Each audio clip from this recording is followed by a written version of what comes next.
एक होड़ सी लगी हुई है। यूरोपीय देश, सऊदी अरब, अमेरिका भारत से मांग रहे हैं खास चीज, और खास चीज भारत भेज भी रहा है।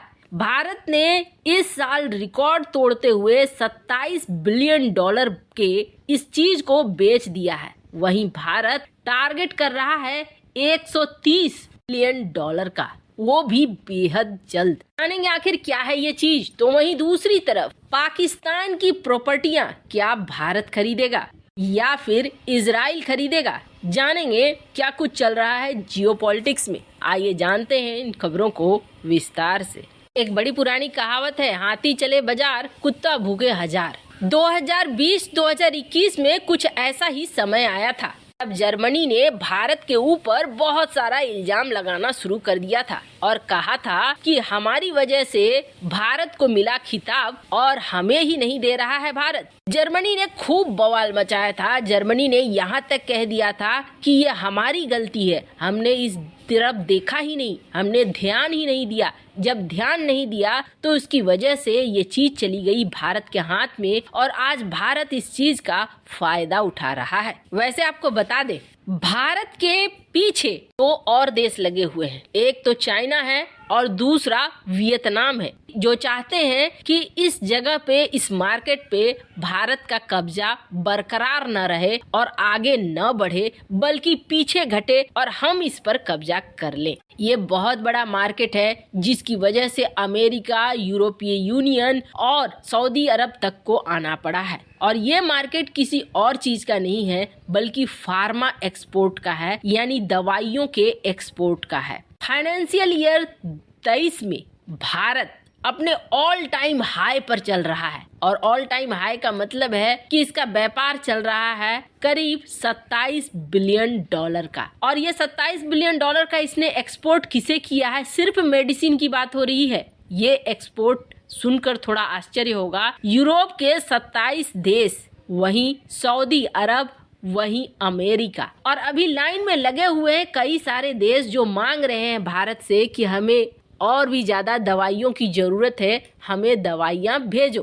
भारत का ये खिताब जो वर्ल्ड फार्मेसी का है, भारत को बहुत ज्यादा फायदा भी करवा रहा है। और कहा जा रहा है कि अब तक का सबसे ज्यादा निर्यात भारत ने, जो अनुमान लगाया गया है उसके अनुसार किया है। वैसे 2022 में भारत ने 24.62 बिलियन डॉलर का व्यापार कर लिया है, एक्सपोर्ट कर दिया है, और कहा जा रहा है कि अब ये और भी ज्यादा बढ़ेगा। भारत का मानना है कि भारत आने वाले महीने में और भी ज्यादा दवाइयाँ एक्सपोर्ट करेगा, और ये दवाइयाँ यूरोपीय देशों के बाद पश्चिम एशिया और उत्तरी अफ्रीका में धीरे धीरे पकड़ रहा है तेजी। अमेरिका, सऊदी अरब जैसे देश अगर भारत से दवाइयाँ खरीद रहे हैं तो ये साफ साफ दिखता है भारत के दवाइयों पर इन्हें भरोसा है। और दूसरी बात ये है कि ऐसा नहीं है कि भारत अकेला इस मार्केट में है, कई देश और भी सामने आ गए हैं,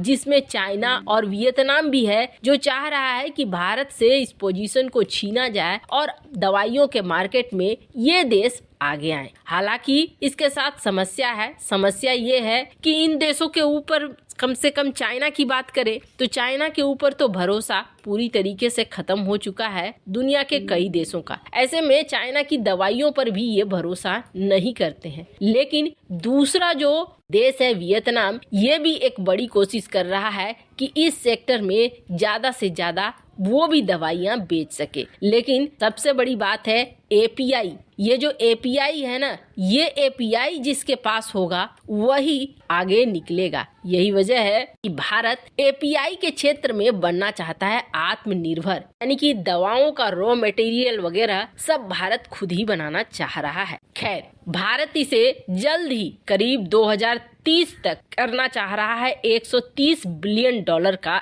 एक्सपोर्ट, मतलब कि दवाओं के मार्केट में पूरी तरीके से कब्जा। खैर, जहां एक तरफ ये सब कुछ हो रहा है तो वहीं सबसे बड़ी खबर निकल कर आ रही है। क्या पाकिस्तान की प्रॉपर्टी खरीद रहे हैं भारत इजराइल के लोग? आखिर क्या है मामला? सबसे पहले तो जिस तरीके के पाकिस्तान में हालात हैं वो अब किसी से छिपा हुआ नहीं है। पाकिस्तान आर्थिक संकट का सामना कर रहा है और दिवालिया होने के कगार पर खड़ा है। पाकिस्तान के अंदर गृह युद्ध भी चल रहा है और इस गृह युद्ध की वजह से सऊदी अरब और चाइना जैसे देश अब इसे किसी तरह का कोई लोन, कोई पैसा भी नहीं देना चाहते हैं।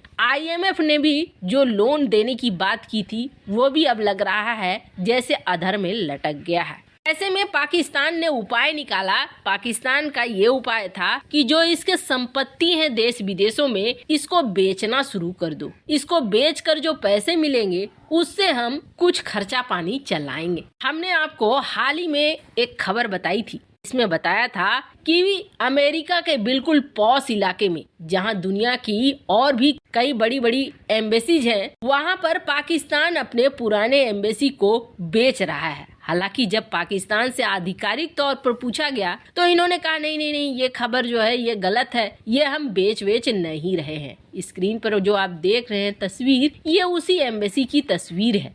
इन्होंने नकार दिया, हम नहीं बेच रहे हैं, लेकिन इसके एडवर्टाइजमेंट निकल चुके थे जो साफ दिख रहा था कि ये बेचने वाले हैं। 1950 से 2000 तक इन्होंने इस बिल्डिंग को पाकिस्तान की एम्बेसी बनाकर रखा था, लेकिन अब ये बेचने पर आ गए हैं। वैसे तो आपको बता दें, इस दूतावास के आसपास जहां दुनिया भर के देशों के दूतावास हैं, तो वहीं जीर्णोद्धार के नाम पर यानी मेंटेनेंस के नाम पर पाकिस्तान ने यहां घपला कर दिया था। हुआ क्या कि ये बिल्डिंग 2000 के बाद काफी समय से खाली पड़ी हुई थी। खाली पड़े होने के बाद यहाँ गलत गतिविधियां होने लगी, संदिग्ध गतिविधियां होने लगी और ये जर्जर हालत में भी रह गया। तो यहाँ के आसपास के लोगों को लगने लगा कि ये बिल्डिंग एक तो समस्या बना है कि यहाँ आलतू फालतू लोग घुसकर षड्यंत्र रचने लगे हैं, और दूसरा कि ये बिल्डिंग कहीं गिर जाए तो फिर आसपास के बिल्डिंग्स को नुकसान भी होगा। ऐसे में आसपास के लोगों ने शिकायत कर दी और शिकायत में कहा कि इस बिल्डिंग को आप हटा दो। पाकिस्तान को एक नोटिस मिल गया कि आपने इस बिल्डिंग को अगर ठीक नहीं किया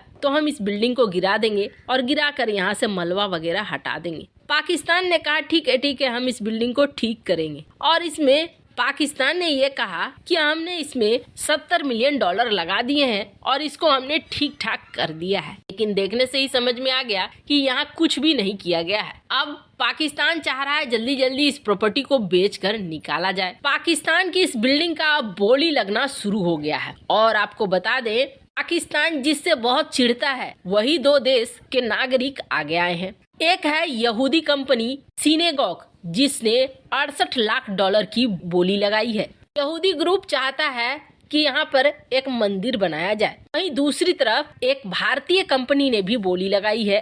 ये प्रॉपर्टी कारोबारी हैं, उन्होंने $50 लाख की बोली लगाई है। से आपको बता दें, तीसरी प्रॉपर्टी कंपनी भी है जो पाकिस्तान की है, जिसने $40 लाख की बोली लगाई है। ऐसा लगता है जैसे कि बिल्डिंग जाएगा यहूदी कंपनी के हाथ में। वैसे पाकिस्तान का ये दिन तो आना ही था। क्या आप इस बात से सहमत है? कमेंट कर अपनी राय जरूर बताएं।